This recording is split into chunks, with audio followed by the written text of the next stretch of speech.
Welcome back to another reading and correcting with me, Kindar, the Tiger Knights, and Ty, the Tiger Supervisor. These are where I read a chapter from one of my stories and correct it as I go. If you want to listen to these live, it's every Tuesday morning, 8 a.m. Eastern Time, and if you're looking for a way to support me, that is on my Patreon. Today, we are doing chapter 38 of A Familiar Death. After 3 days of intensive search through the database, Marlot had learned a few things he hadn't known about the town. It seemed to be paranoid. There were a lot more cameras around the town and communes than he'd... A lot more cameras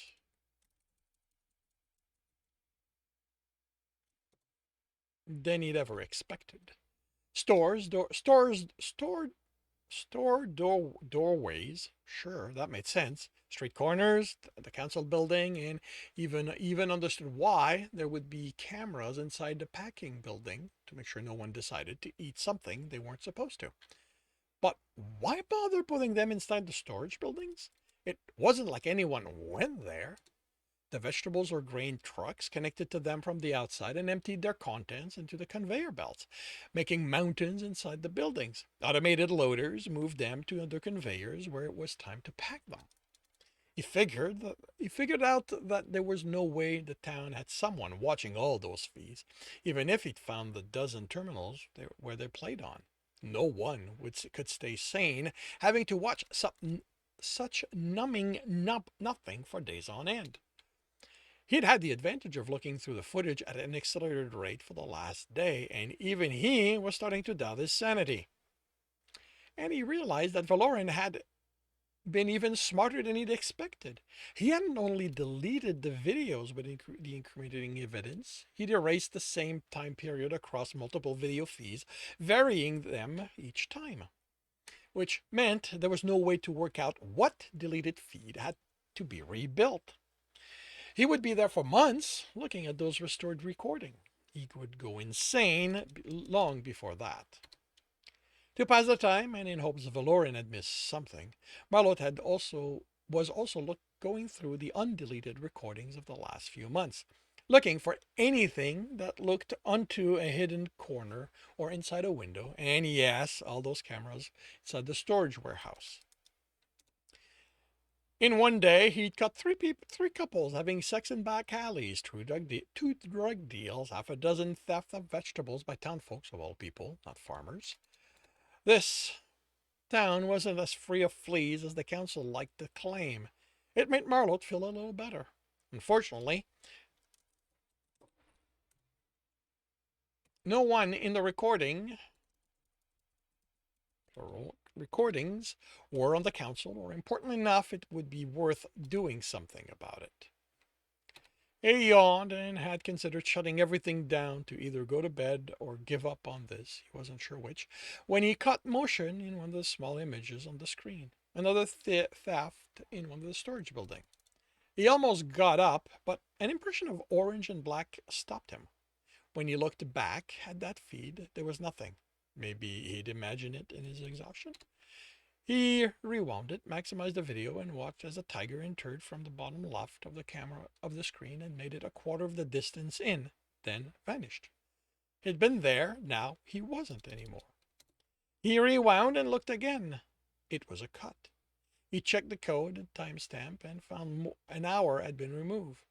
This was one of Veteran's deletion, one with a tiger in it. It had to be what he was looking for.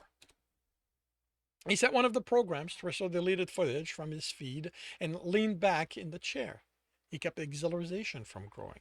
He wanted it to be the evidence he needed, but he was afraid of how he'd react if he let his hope up and it turned out to be nothing. He yawned again. He wouldn't know anything until tomorrow, so he might as well call it a night. Are you finally going to tell me what that's about? Marlot jumped, fang bared and growling. He hadn't even heard her step to the doorway. If you don't stop growling at me, Arana said in a steady tone, I'm going to cave in your teeth. He almost lashed out at her, but the pain in his shoulder where she'd punched him the day before when he lashed out at her in his misplaced anger reminded him she wasn't some common prey. She knew how to fight. He almost lashed out at her, but the pain in his shoulder where she'd punched him the day before when he'd lashed out at her, meh, yeah. When he'd done that in his misplaced anger reminded him she wasn't some common prey. She knew how to fight. He forced his temper down. Sorry, he said, not really meaning it. So, still looking for anything that'll show Fernian having sex with Lamia. I know what you're hoping is going to happen to the tiger, but what do you think is going to happen to her because of it? Marlot almost snapped at her. His muzzle was open, ready to scream. He didn't care, but the tilt of her ear warned him what would happen if he did. So he took a breath. You're going to have to make sure she's protected for a while, but they're going to forget about her quickly enough. She's just a farmer. Right, she said dryly. That isn't what I mean. I don't think she's worthless, but is the reality of this place, and in this case, it's to her advantage. In no time, she'll go back to being just another of the faceless thousands of farmers working the field. She nodded. On a different smell, someone named Jesnabel called the town trying to reach you. They routed it here. I took it. She said you were supposed to be gone only for a few days, that if you don't get back to your territory, she's going to have to let the revenue department know. I can't leave until Fernian paid. Watch your tone, Wolf. Sorry, gritted his teeth, but I'm not giving up on this until I've done my job. She snorted. Okay, you know what? I'm done. Tomorrow I'm kicking you out. You can't do that. This is my territory, Wolf. I can very well kick out an uninvited investigator who's making my life difficult. Niago has, that's my body, not yours. And stop using that as an excuse. This hasn't been about that body ever since you came back without your lion. I don't know what happened, and I don't care, but you're done here. Marlot kept his muzzle shut through pure will. If he let his anger out, he'd end up having to pay for another body, one he wasn't sure he could afford. When he finally trusted himself, he said, End of the day. Give me until the end of the day tomorrow, and I'll leave. If this is a ploy to... Marlot shook his head. I have some footage being worked on. It might be nothing, but if it isn't, I want that one chance to get Fernian. Whatever happens, I'll leave. You have my word. She nodded. One chance. You screw me over, and I might just decide to pay your tax. Marlot cracked a smile. You shouldn't count on winning that fight. She smirked. Wolf, I've taken on Predator twice your size, and I'm still here. His smile broadened. But they weren't me. She laughed. Go get some sleep. You're getting delusional. She turned and left him alone. A little mirth their exchange had caused vanished with her.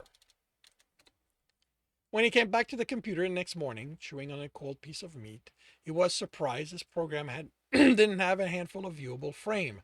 Looking at what it had done, he cursed. The program had found 6 other deleted blocks in that feed, and it was working on restoring all of them. If he had time, this would be a deal, but they could be 6 pieces of evidence of what Fernian had done. But without that, all they were was waste. He wished he could get all the programs to work together on restoring one block he wanted, but he couldn't.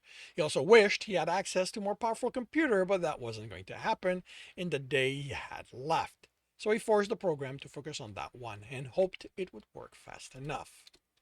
By the time he was eating his lunch, more cold meat, the program gave him the finished product. Forcing himself to remain calm, he watched the recording. The tiger walked along the lane made by passing automated loaders, and a sheep came from the opposite direction. They met and immediately tore each other's clothes off and proceeded to have sex in the pile of vegetable. Marlot's breath caught. He had it. He had his proof. He replayed it. The tiger didn't act in any way that was wary. He marched in like he owned the place, which technically he did. When he met the sheep, his hands were on her with no concern for the camera. He knew the footage would be erased, so he might as well. So, so it might even have been an extra thrill to do it with the possibility someone might be watching him do it live. He smiled. Ferdinand was done for. All he had to do was show this to the council and they'd take him apart themselves. Or would they? The image weren't so clear he couldn't make out stripe patterns, just that they were there. He watched it again, not paying attention to what they were doing, but looking for any indication the tiger was Ferdinand. He watched it again, and again. He cursed. This was a tiger, there was no doubt of that. But it could be any one of any tigers in town. He couldn't know if Ferdinand had done it on purpose or had just gotten lucky, but at no time did he look at the camera. He wanted to scream. He knew that was Ferdinand, but he had no way to prove it.